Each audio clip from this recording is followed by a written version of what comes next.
Joining us now is Jeremy Woo. He is NBA Draft analyst and writer for ESPN. Jeremy, good morning. How are you?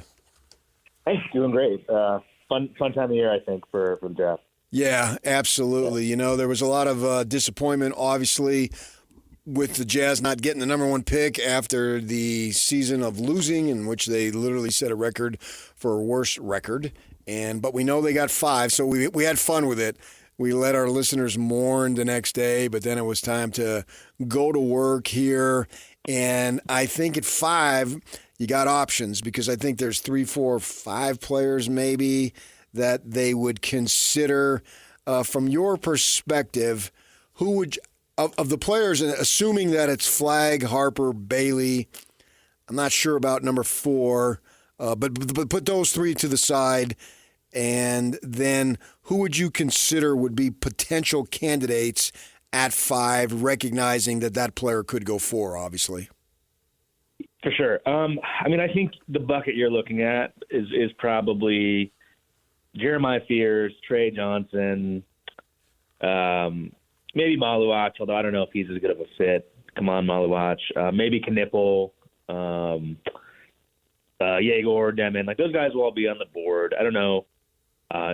With where Utah is, they've obviously collected a lot of young guys who are, I think, showing some things, but I don't know if anyone is so proven that they're not going to pick the best talent, right? So which direction they go might be some referendum on how they view some of the guys currently on the roster. Now, the one thing I will say, and I'm sure Utah will be locked in on this, is I think Philadelphia at 3, and to a lesser extent, even Charlotte at 4. Those are teams that I think to be open to trading back, or basically, I think the possibility of a trade does create some variance. So I don't think it's insane that Ace Bailey could be there at 5. My guess would be that BJ Edgecombe is off the board. Someone I think will take him ahead. But it's an interesting mix of guys, right? Very different skill sets. All right. So, Jeremy, I'm a former coach. Sell me the guy, if you're saying best player, guy that can, with intangibles and then upside and everything else, that can help, not instantly, but we want to be quick. Somebody that can kind of come in and help move the needle in the direction, much like you said, some of these guys have. They've drafted guys that have had success. So how do they continue that? For sure, yeah. Well, it's tricky from that perspective, right? Because I don't know if there's that one at 5, if there's that one guy who's going to help you win now, right? I don't know if this draft, a lot of these guys are teenagers. It's a younger draft, so I think no matter who you end up with at 5, you're probably looking at some development time. It's not like it's going to be plug and play, but I think Fears is very interesting. I don't know, he's still very young, and it's tough developing young point guards on the fly, right? But I think the talent he showed is super interesting. Just the way he can get into the paint, his quickness. If they think he's someone who is worth kind of giving the ball to and developing, I think he's pretty exciting. Now, again, to your point about winning now, I think maybe a Trey Johnson might be a little bit more ready to just come in and score, but I think comes with some of the same questions about, what does it take to get this guy to play winning basketball? How long does it take for that to happen? So I don't know if there's a one-size-fits-all pick here, but I do think the upside of some of these guys is pretty significant. Jeremy Woo, NBA Draft analyst and writer for ESPN, joining us on 97.5, the KSL Sports Zone. You piqued the interest of our listeners, I'm sure, when you mentioned about 2 teams possibly trading down, and Philadelphia seems that they would be a likely candidate with a veteran ball club and being far more in a win-now mode than certainly Charlotte or the Jazz are. Jazz got all sorts of options that they could swing a deal with, whether it be players, picks, a combination thereof.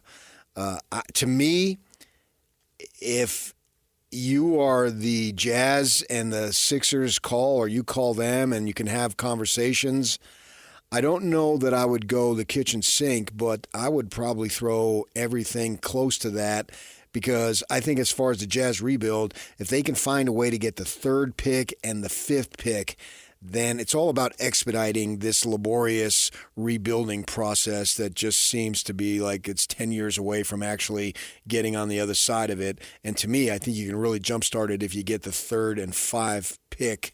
What is your assessment of that? Absolutely. I mean, I think Philadelphia, is the type of team, I think everybody around the NBA kind of knows, like, they'll pick up the phone if you call and you have, an offer or some idea out there for them to create value. Obviously, they are a team that wants to be a lot better next year, and they have the talent to sort of bounce back. So I think they will be active listening. Now, I think the question then becomes, can you get 3 without actually trading 5?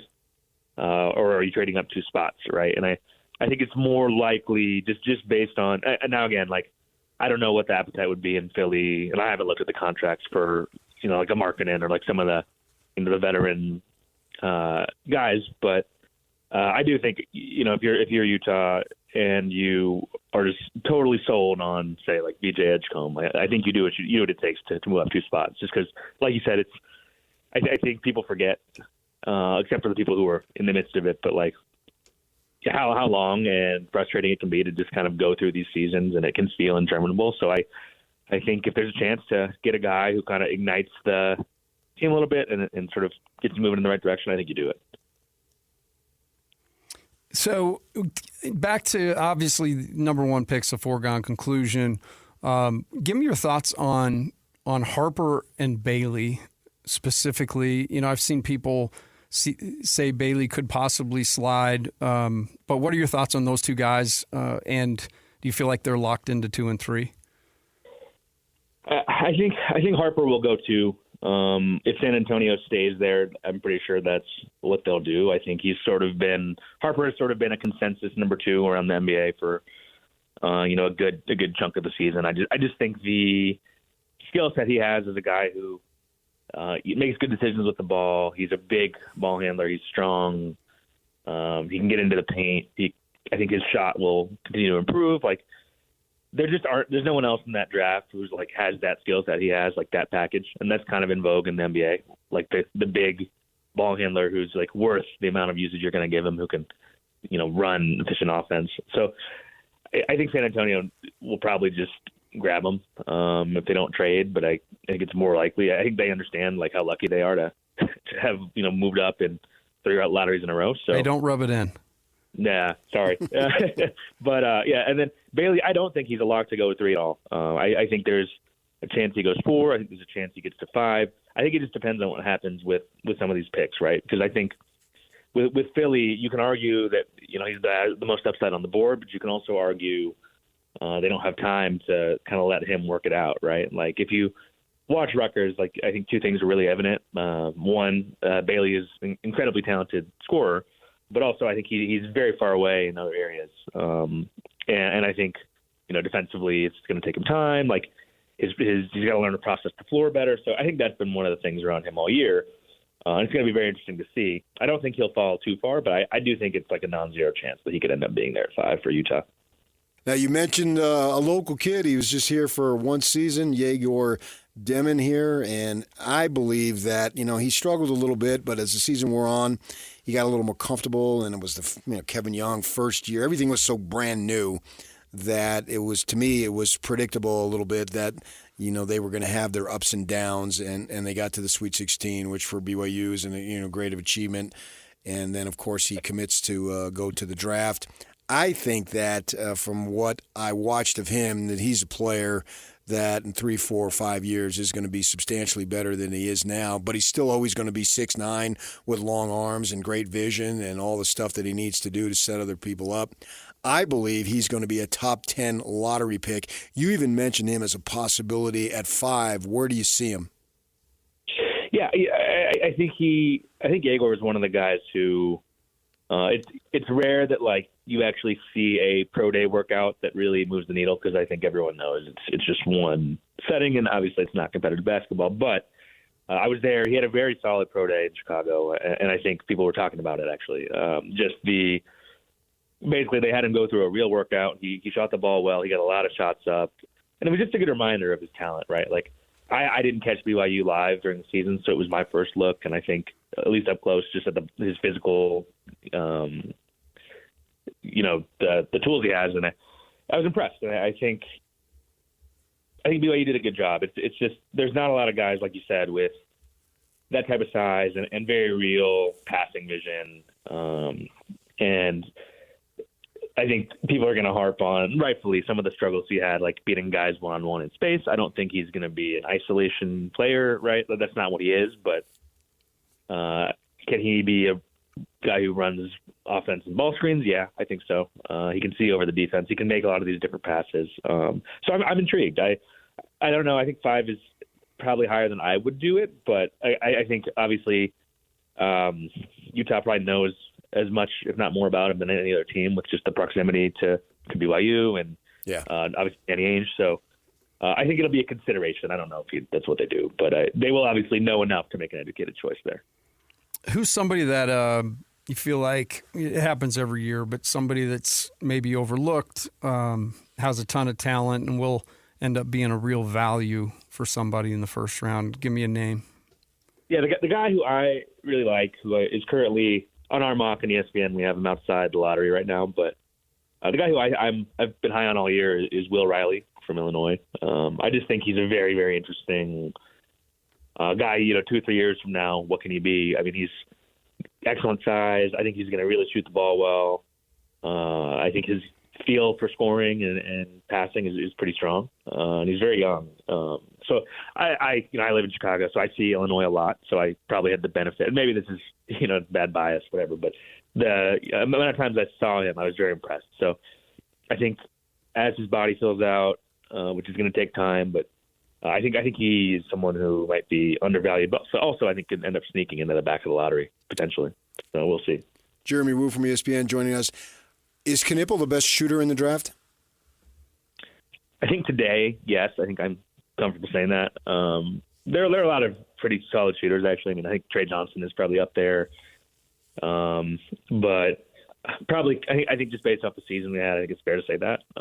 I've seen him work out a couple times in the last few weeks, and it's all pretty real. I think, but I also think it kind of almost does him a disservice just to call him a pure. Not that you said that, but I think sometimes the dialogue has been, oh, he's just a shooter. Well, I think he does a lot more too. And that's why he's very interesting to teams. Is his playmaking. He can put it on the floor a little bit more than your typical guy who's, you know what I mean? It's like not like he's just standing in the corner. Right, I got you. He did a lot for Duke, Yeah. So I think very interesting player long term.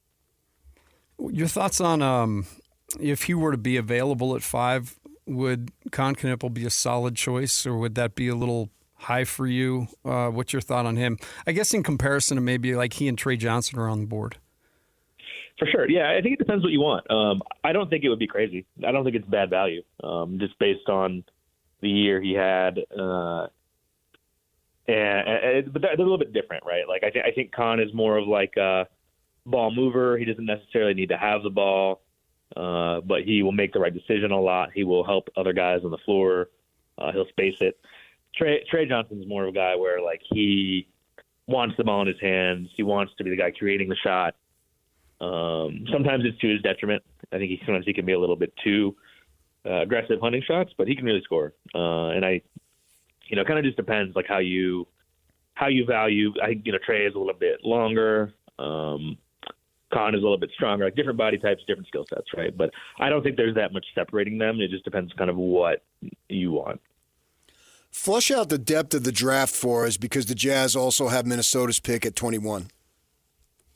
Yeah, I think 21 is a valuable pick. I think it probably thins out like kind of in the mid-20s for me, where I'm just less secure in saying, oh, this guy's going to have like a solid career. But I think that's true of a lot of drafts. I don't think that's unusual. But I do think 21 is valuable. I think there are a number of guys, just someone always falls, right? So, there's a clump of interesting bigs, maybe in that range. You've got like Thomas Sorber, Asa Newell, Danny Wolf, guys like that could be there. And then it's possible like Will Riley, like I mentioned, Jace Richardson, like a guard like that could end up falling into that range. So I think it's a valuable spot. And in their position, it's just good to be able to keep adding. So I think they'll find some value at 21 for sure. Jeremy, outstanding work. We sure appreciate your time. Yeah, no problem. Thank you. Okay, that's Jeremy Woo, NBA Draft analyst and writer for ESPN, with in-depth responses and evaluations on several guys, on what the Jazz can do, where Jagor can go, all these types of things.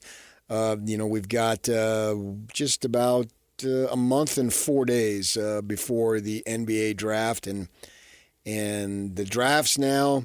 For years for the Jazz, the draft was a little bit of an afterthought.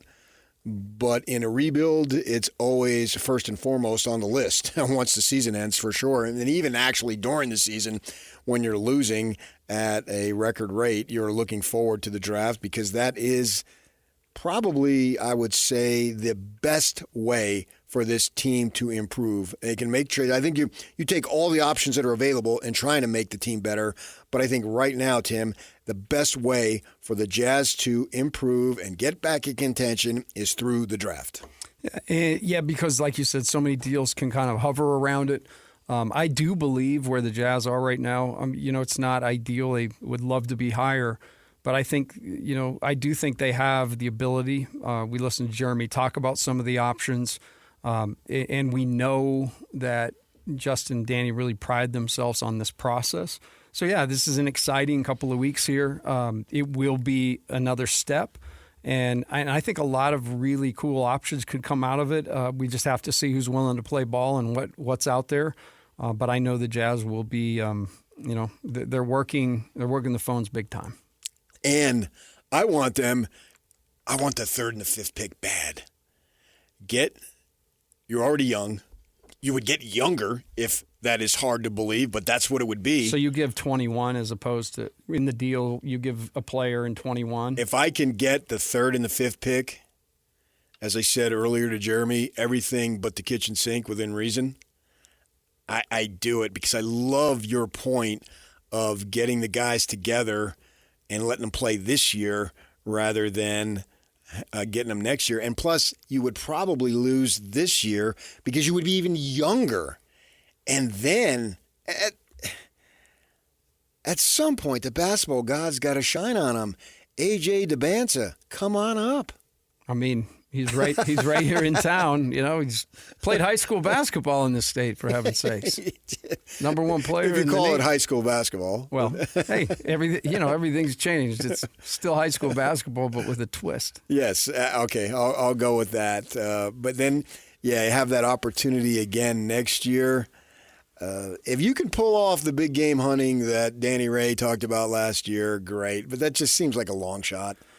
Well, the one thing I will say is, in order to deal, you have to be aware, be willing, and then C, you've got to have the goods. Yeah. And I think they have all that. Danny is, if anything, he's patient. And I do agree it's hard to sit through it. But Jazz fans are Jazz fans, good or bad. They showed it this year.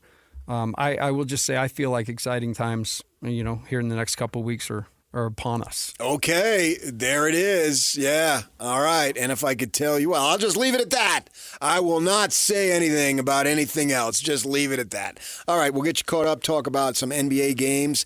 That one was last night, one was tonight. Tell you what we saw, what we think could happen in the next series. Stay with us, 97.5 the KSL Sports Zone.